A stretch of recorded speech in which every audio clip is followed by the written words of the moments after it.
Let's not drink it, chop it up or smoke it. All I need tonight is your voice.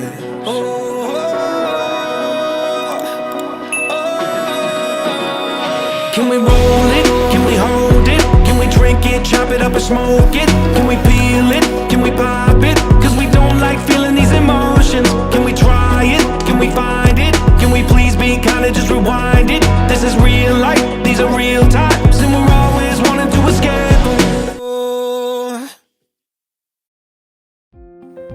Assalamualaikum warahmatullahi wabarakatuh. Salam sejahtera untuk kita semua. Om Swastiastu, Namo Buddhaya, Salam Kebajikan, Rahayu.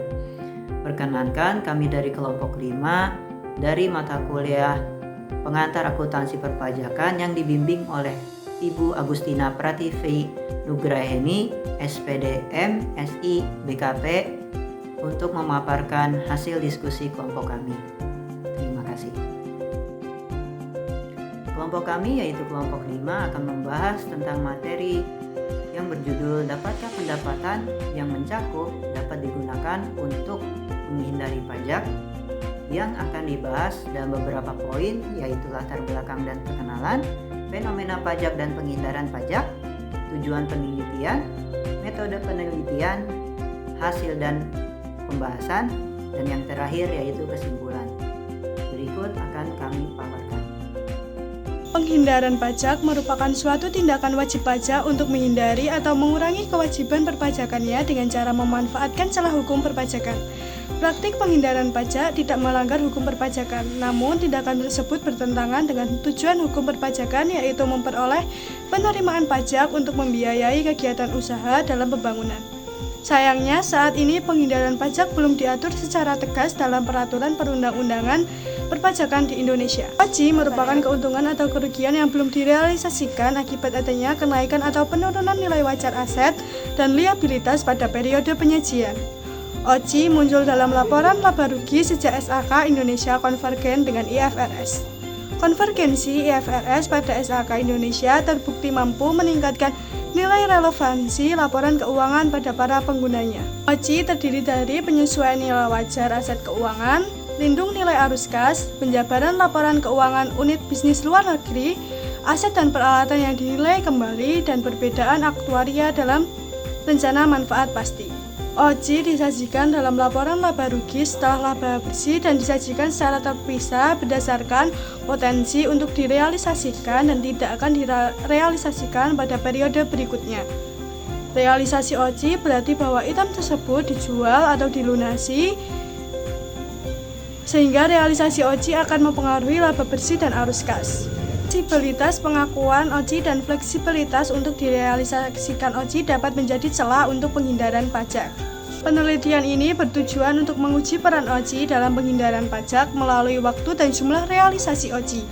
Penelitian ini penting dilakukan untuk memberikan bukti empiris tentang peran OJI dalam penghindaran pajak, mengingat tidak adanya kepastian jumlah dan waktu realisasi item OJI yang disajikan dalam kelompok yang akan direklasifikasi, sehingga memungkinkan manajemen untuk membatalkan rencana realisasi atas nilai laba bersih sesuai dengan kepentingannya, termasuk upaya penghindaran pajak. Penghindaran pajak ini berbeda dengan penggelapan pajak, di mana penghindaran pajak menggunakan celah atau area abu-abu pada peraturan perundang-undangan. Sedangkan penggelapan pajak adalah tindak pidana karena merupakan merekayasa subjek dan objek pajak untuk menghemat pajak secara melawan hukum. 3 teori yang diangkat dalam jurnal ini. Yang pertama ada teori governance, 2 teori pembagian dividen, ketiga insentif manajemen. Hubungan antara ketiganya yaitu adanya asimetri informasi dan konflik antara pemangku kepentingan, termasuk manajemen, perusahaan, dan pemerintah. Pemerintah tidak memperoleh cukup informasi mengenai realisasi OJI T-1 dengan realisasi aktual pada periode berjalan. Lalu manajemen berusaha menghindari pajak melalui pembayaran dividen. Di sisi lain, pemerintah dengan informasi terbatas melakukan kebenaran perhitungan beban pajak yang dibayarkan oleh perusahaan.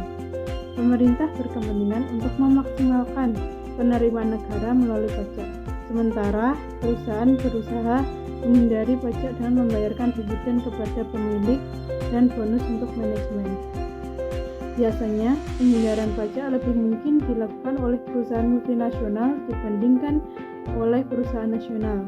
Motivasi penghindaran pajak antara lain memaksimalkan pembayaran dividen, memaksimalkan bonus bagi manajer, memaksimalkan harga saham dan nilai perusahaan, mengatur fluktuasi arus kas, meningkatkan likuiditas, serta menghemat biaya perusahaan.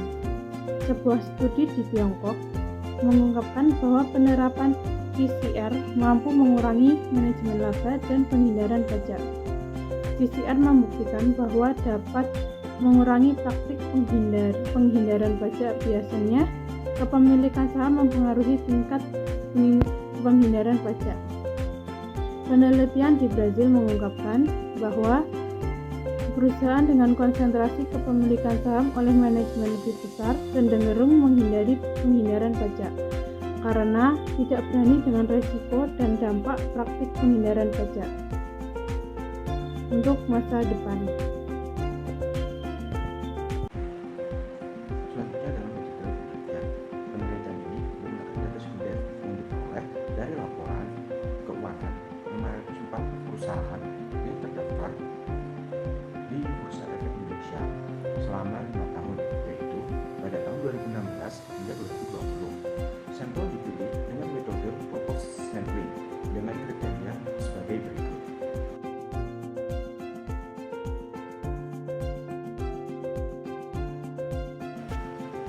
Selanjutnya ada modal persamaan. Modal 1 digunakan untuk menguji hipotesis 1. OCI dapat digunakan untuk penghindaran pajak jika koefisien OCI 1 signifikan pada tingkat 5%. Selanjutnya persamaan model 2 digunakan untuk menguji pengaruh setiap item OCI terhadap penghindaran pajak sebagai berikut. Persamaan model 3 digunakan untuk menguji apa sensitivitas OCI yang direncanakan terrealisasi pada periode T, pada periode T1, pada periode T, dan direalisasikan OCI pada periode T dengan memperhitungkan faktor-faktor ekonomi makro seperti tingkat inflasi, suku bunga, dan nilai tukar IDR terhadap USD pada periode T yang mempengaruhi realisasi nilai wajar OCI.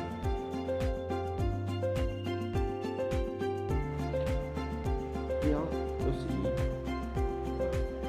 real pada periode T yang pada periode T1 direncanakan akan terrealisasikan pada periode T1 disajikan dalam kelompok yang akan direalisasikan.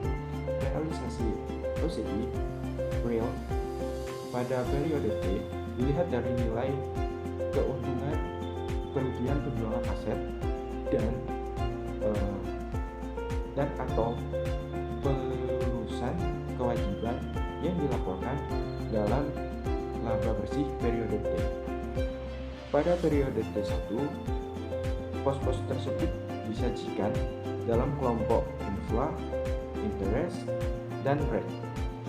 Pada persamaan 3 menunjukkan adanya kesesuaian antara yang direncanakan dengan kenyataan yang terjadi.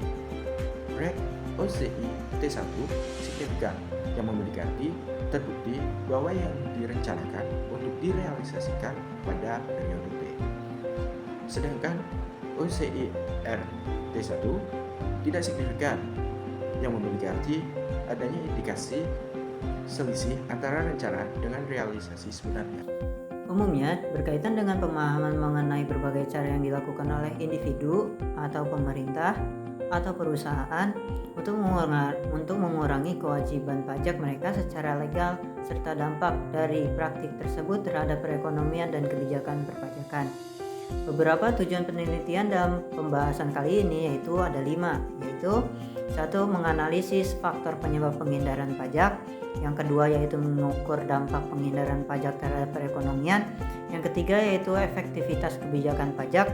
Yang keempat yaitu dampak penghindaran pajak terhadap persaingan dalam suatu usaha. Yang kelima yaitu meneliti penghindaran pajak di berbagai sektor ekonomi. Penelitian ini bertujuan untuk memberikan rekomendasi atau saran terhadap kebijakan yang dapat mengurangi penghindaran pajak dan meningkatkan keadilan dalam sistem perpajakan di pemerintahan. Nilai rata-rata OCI adalah 0,874 yang berarti bahwa rasio realisasi item OCI pada periode tertentu terhadap rencana item OCI yang akan direalisasikan yang akan direklamasikan pada periode T-1 adalah sebesar 8,74%. Perusahaan secara konsisten merealisasikan OCI pada periode tertentu sesuai dengan yang direncanakan pada periode T-1. Rasio tersebut tidak mencapai 100% karena adanya perbedaan antara nilai wajar yang direalisasikan pada periode tertentu dengan nilai wajar reklasifikasi pada periode T-1 yang disebabkan oleh perusahaan makroekonomi secara inflasi, nilai tukar, dan suku bunga. Nilai min sebesar 0,346 yang berarti rata-rata perusahaan publik di Indonesia selama periode penelitian memiliki komisaris independen sebesar 34,6% dan sesuai dengan ketentuan otoritas pasar modal. Minimal 3% dari jumlah komisaris dan Mindekom sebesar 4 yang berarti rata-rata jumlah komisaris adalah 4 orang. Rata-rata terdapat 4 orang yang bertugas mengawasi kepatuhan terhadap pedoman perusahaan. Nilai min KINS sebesar 0,602 yang berarti jumlah kepemilikan institusional perusahaan publik di Indonesia selama periode penelitian adalah rata-rata 60,2%. Nah, hasil penelitian menunjukkan bahwa OCI tidak dapat digunakan untuk penghindaran pajak. Perusahaan-perusahaan di Indonesia tidak melakukan manajemen laba untuk penghindaran pajak melalui OCI. Hal ini berarti bahwa perusahaan-perusahaan di Indonesia konsisten dalam merealisasikan OCI sesuai dengan tujuan perusahaan. Jadi, tujuan dari penelitian ini adalah untuk membuktikan apakah OCI dapat digunakan untuk penghindaran pajak dengan tetap melibatkan tata kelola, ukuran perusahaan, dan tingkat leverage sebagai variabel kontrol, serta untuk membuktikan item OCI manakah dari kelima item tersebut yang secara spesifik dapat digunakan untuk penghindaran pajak. Hasil penelitian menunjukkan bahwa OCI tidak dapat digunakan untuk penghindaran pajak. Perusahaan-perusahaan di Indonesia tidak melakukan manajemen laba untuk penghindaran pajak melalui OCI. Hal ini berarti bahwa perusahaan-perusahaan di Indonesia konsisten dalam merealisasikan OCI sesuai dengan tujuan perusahaan. Potensi penghindaran pajak melalui OCI tidak hanya berupa penundaan waktu dan pengurangan jumlah realisasi item OCI yang disajikan dalam kelompok yang akan direklasifikasi, tetapi juga pengakuan kejadian OCI seperti penundaan waktu dan pengurangan jumlah aset tetap yang akan dinilai kembali.